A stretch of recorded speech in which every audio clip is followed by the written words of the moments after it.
des Affaires étrangères de la Norvège et je donne la parole à son Excellence Subramaniam Jaishankar, ministre des Affaires extérieures de l'Inde.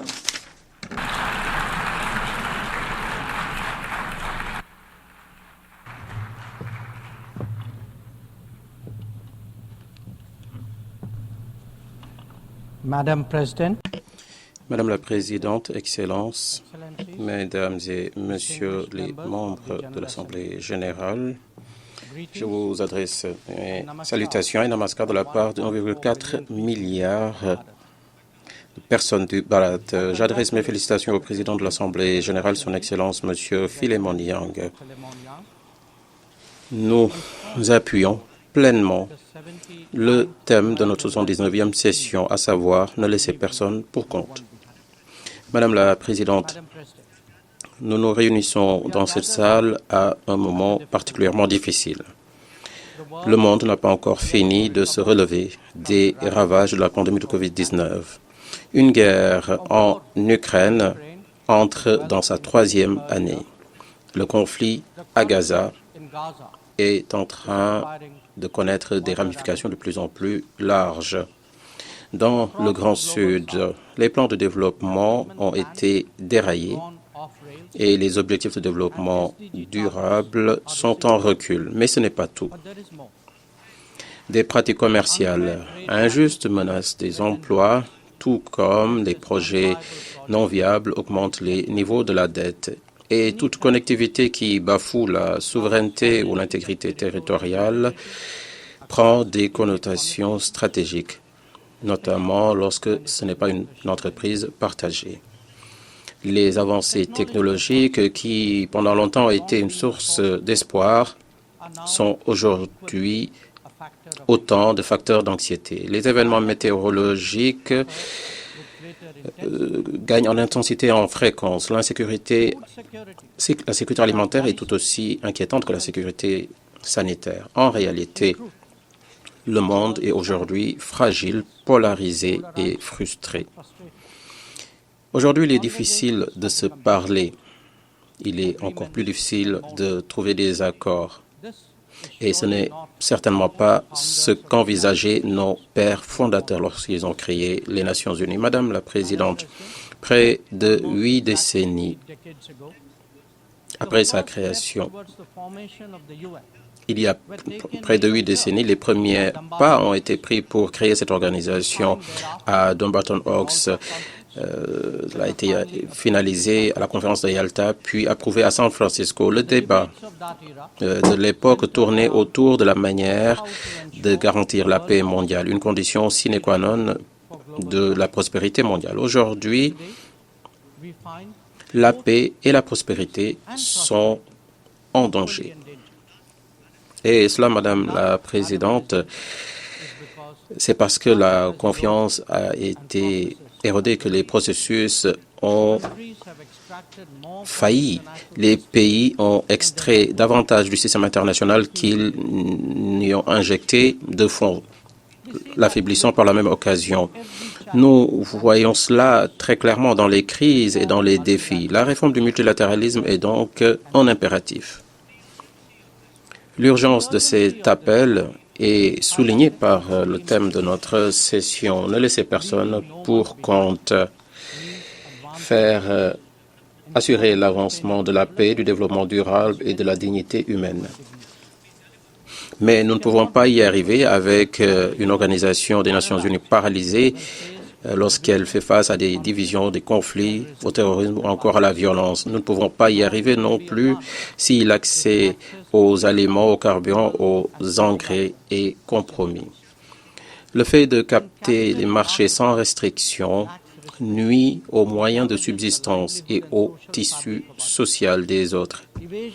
Les pays développés, en se dérobant à leurs responsabilités en matière d'action climatique, sapent les perspectives de croissance des pays en développement. Lorsque la crise des ressources compromet la réalisation des ODD, ce sont les économies et la dignité humaine qui sont en danger. Alors, si tel est l'état du monde, notre organe doit se poser la question suivante. Comment cela a-t-il pu se produire? Les problèmes, finalement, sont le résultat de plusieurs éléments, des manquements structurels, des calculs politiques, des intérêts égoïstes et le mépris pour les autres. Alors, il est tout à fait normal de se sentir un peu dépassé par ce que nous vivons aujourd'hui. Après tout, il y a tellement de dimensions au problème, tellement d'éléments de l'équation, et dans le même temps, le paysage est en train d'évoluer. Mais tout changement doit commencer quelque part. Et quel meilleur endroit qu'ici, là d'où tout est parti. Nous, les membres des Nations Unies, devons aujourd'hui, de façon sérieuse et ciblée, nous employer à cette tâche. Pas parce qu'il s'agit d'une compétition d'influence pour occuper des positions. Il se fait que si nous n'agissons pas, la situation ne fera qu'empirer. Et donc, bien plus de personnes seront laissées pour compte. Madame la Présidente, alors que le monde se penche sur ses préoccupations, l'Inde a cherché à y apporter des réponses de plusieurs manières. Tout d'abord, nous avons mis l'accent sur les franges vulnérables de notre population, les femmes, les agriculteurs et les jeunes. Et nous avons également élaboré des politiques ciblées ainsi que des initiatives pour améliorer la situation. Un accès à l'eau, à l'électricité, au gaz pour la cuisson a transformé la vie de millions de personnes. Le fossé entre les femmes et les hommes commence à se resserrer dans le domaine de la santé, de l'éducation, mais également sur le lieu de travail. Nos producteurs de denrées alimentaires bénéficient d'un soutien financier en un seul clic.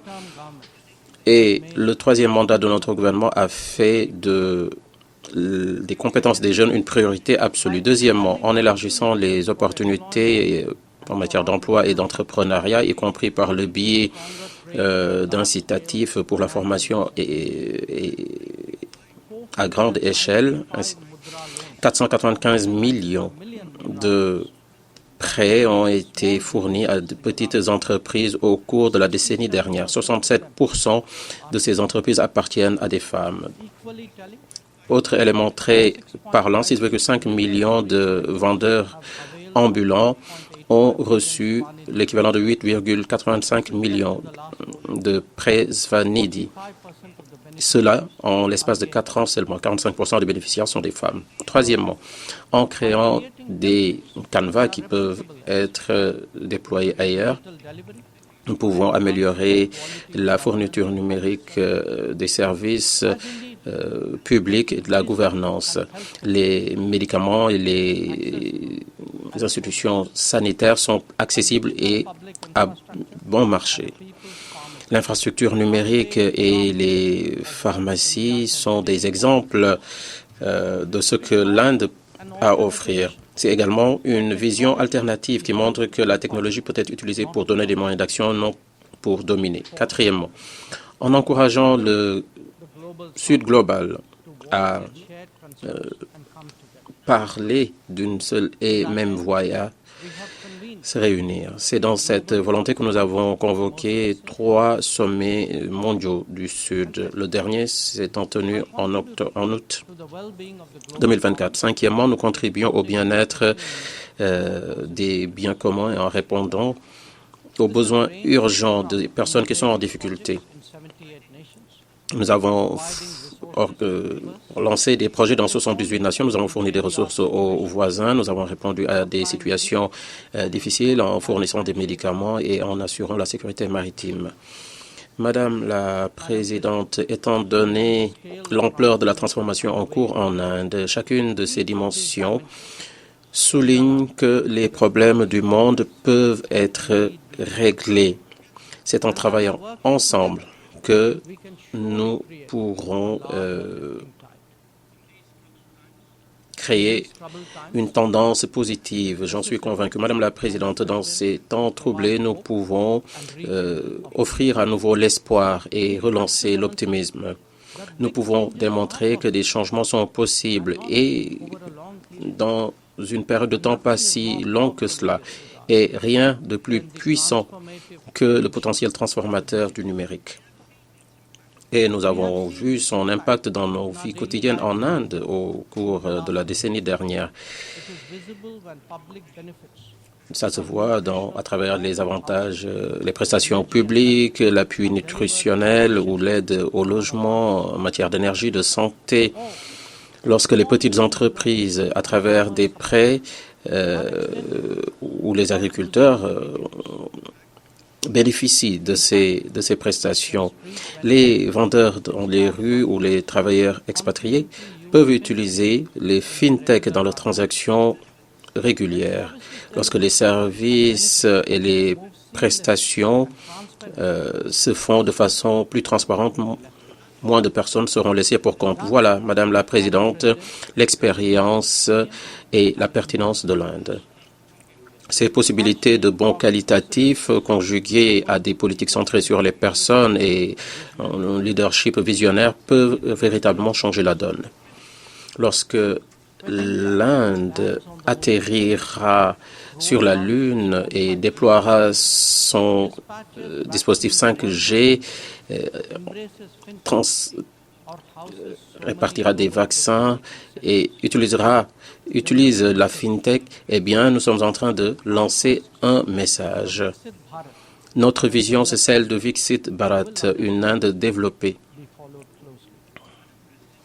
Madame la Présidente, une cause importante pour beaucoup de laissés-pour-compte, c'est l'injustice du modèle de mondialisation actuel. La surconcentration de la production a nuit à beaucoup d'économies, créant un impact négatif sur l'emploi et la stabilité sociale. Il s'agit de démocratiser la production mondiale, de bâtir des chaînes d'approvisionnement résilientes, d'assurer des services numériques fiables et d'épouser une culture open source. Tout cela va promouvoir une prospérité élargie. Il y a des économies, des réponses économiques, tout comme il y a des réponses sociales. Madame la Présidente, les Nations Unies ont toujours dit que la paix et le développement vont de pair. Toutefois,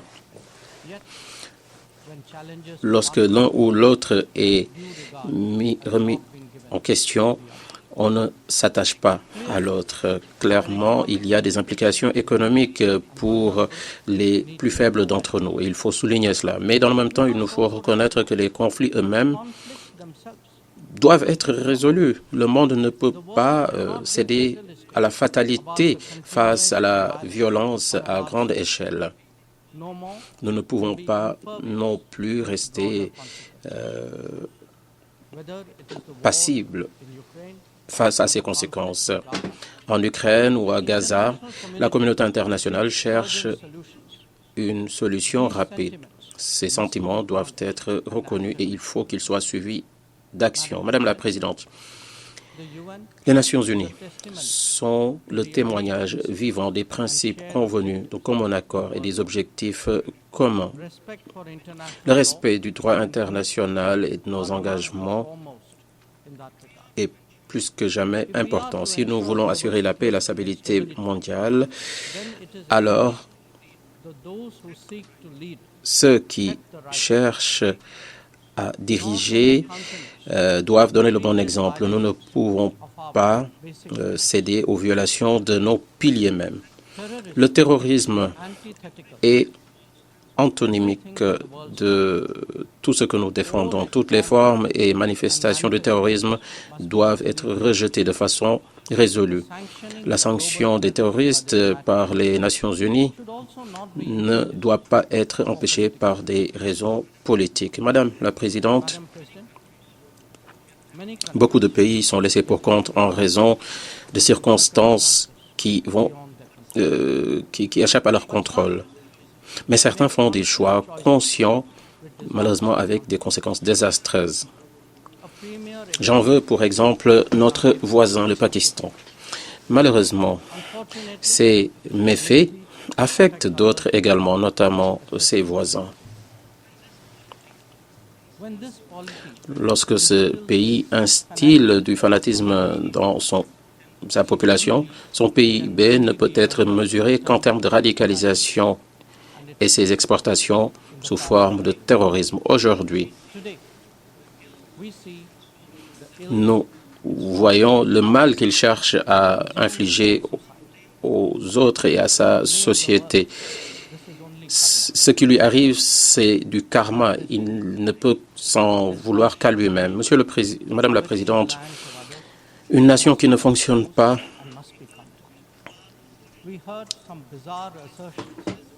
fait du mal à sa nation. Nous avons entendu des affirmations très bizarres depuis cette tribune. Permettez-moi donc de dire notre position de façon très claire.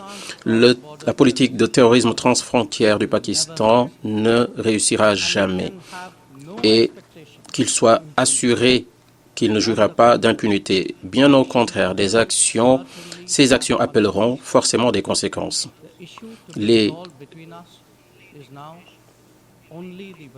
Ce qu'il faut régler entre nous, c'est la libération du territoire illégalement occupé par le Pakistan. Il y a également cet attachement de longue date du Pakistan au terrorisme dont il doit se débarrasser. Madame la Présidente, notre monde est de plus en plus pluriel et divers. Les Nations Unies, au départ, comptaient 51 membres. Nous voici à 193. Le monde a changé profondément et nos préoccupations et nos occasions également. Pour remédier à l'un et à l'autre et pour renforcer notre ordre mondial, les Nations Unies doivent être la plateforme mondiale pour trouver des terrains d'entente. Et cela ne peut pas arriver si nous restons anachroniques. De grandes parties du monde ne peuvent pas être laissées pour compte lorsque l'on décide de questions essentielles. Et des Nations Unies plus efficaces, plus efficientes, plus représentatifs et qui répondent à son mandat et à l'époque est essentiel. Envoyons donc un message clair depuis cette Assemblée générale. Nous sommes déterminés à ne pas être laissés pour compte en travaillant ensemble, en partageant nos expériences, en mutualisant nos ressources et en renforçant notre détermination. Nous pouvons changer le monde pour le meilleur. Je vous remercie, Madame la Présidente. Je remercie le ministre des Affaires étrangères de l'Inde de sa déclaration.